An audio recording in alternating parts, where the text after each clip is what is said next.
नमस्कार, मी प्रमोद बाळासाहेब जाधव, बायोफॅक्टर कंपनी प्रतिनिधी। आज आपण आलेलो आहे पैठण तालुक्यातील मिरखेडा या गावात मनोज बाबूराव पवार यांच्या शेतामध्ये। आपण या शेतामध्ये येण्याचं कारण असं आहे की शेतकऱ्यांनी आपलं जे बायोक्सल डिओ आहे ते आपल्या ऊस पिकासाठी बेसल डोसमध्ये वापरलं आहे। त्यासोबत त्यांनी सिंगल सुपर फॉस्फेट, युरिया आणि आपलं बायोक्सल डिओ या खताचा यांनी वापर केला आहे। तर मित्रांनो, इकडं प्लॉट व्हिजिट करत असताना आमच्या असं लक्षात आलं आणि ती शेतकरीसुद्धा तुम्हाला सांगतील की 40 ते 45 दिवस जवळपास बरेचसे प्लॉट झाले, लागण होऊन झालेले, परंतु त्याचं जर्मिनेशन एकसारखं आणि सशक्त आम्हाला पाहायला मिळालं नाही। परंतु या प्लॉटवर आलो असता यांनी डिओचा वापर केला आहे, तर यांचं जर्मिनेशन तुम्ही बघू शकता। यांची लागवड दिनांक काय आपला सर? 22 डिसेंबर। आज आहे 14 जानेवारी। एक 22 ते 25 दिवस हा प्लॉट लागण होऊन झालेले आहे आणि तुम्ही हा प्लॉट बघू शकता की 100% जर्मिनेशन झालं आहे आणि तेही एकदम सशक्त। तर याचा पाठीमागचं कारण फक्त एकच की बायोक्सल डिओ या खताचा त्यांनी वापर केला आहे। मित्रांनो, या खतामध्ये काय आहे की नत्र स्थिरीकरण आणि उपलब्ध करून देणारा जीवाणू, त्याचबरोबर फॉस्फरस सॉल्युबलायझिंग म्हणजे फॉस्फरस विरघळवून देणारा जीवाणू, जे आपल्या जमिनीमध्ये अन्नद्रव्य भरपूर प्रमाणामध्ये पडलेले असतात, परंतु ते आपल्या पिकाला सुरुवातीच्या स्टेजमध्ये स्वतःहून मुबलक प्रमाणात उपलब्ध होत नाही।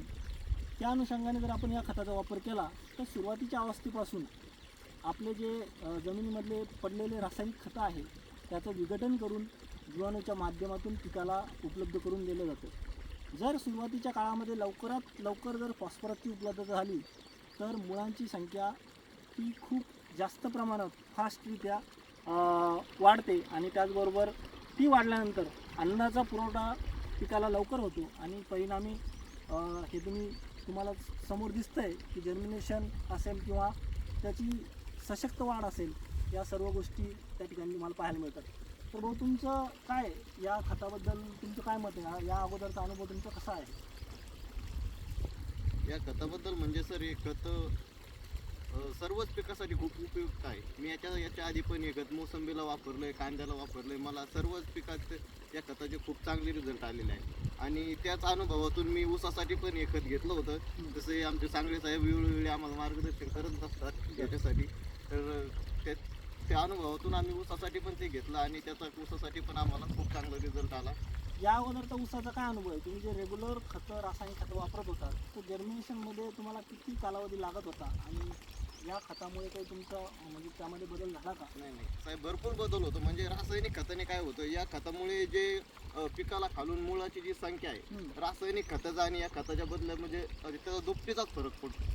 या खताचा जर आपण डेमो बघितला कोणत्याही पिकाचा, जर आपण खालून ते असं बघितलं तर रासायनिक खतामध्ये जे मुळं येण्यासाठी महिना बी लागू शकतो, ते एक खत म्हणजे 15 दिवसात तितक्या मुळ्या तयार करतं आणि ते मुळ्या जास्त तयार झाल्यामुळे पिकाची वाढ भरपूर झपाट्याने होते। बरं, तर तुम्ही समाधानी आहे एकंदरीत? हो। तुम्ही शेतकऱ्याला काय सजेशन द्याल? शेतकऱ्याला आम्ही हे सजेशन देऊ की तुम्ही बायोफॅक्टर या खताचा एकदा तरी जरूर अनुभव घ्यायला हवा, कारण हे खत पिकासाठी खूप उपयुक्त आहे। आणि म्हणजे याचा एक विशेष विषय म्हणजे असा, रासायनिक खतापेक्षा हे जमिनीची जपवणूक पण जास्त करतं।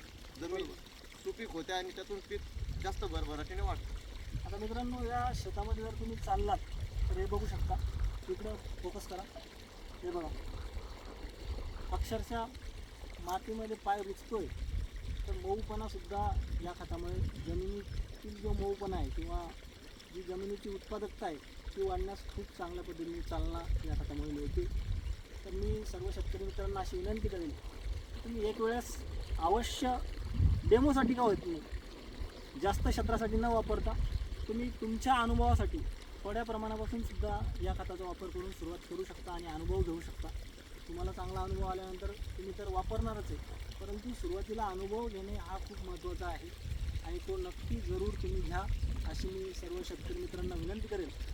धन्यवाद।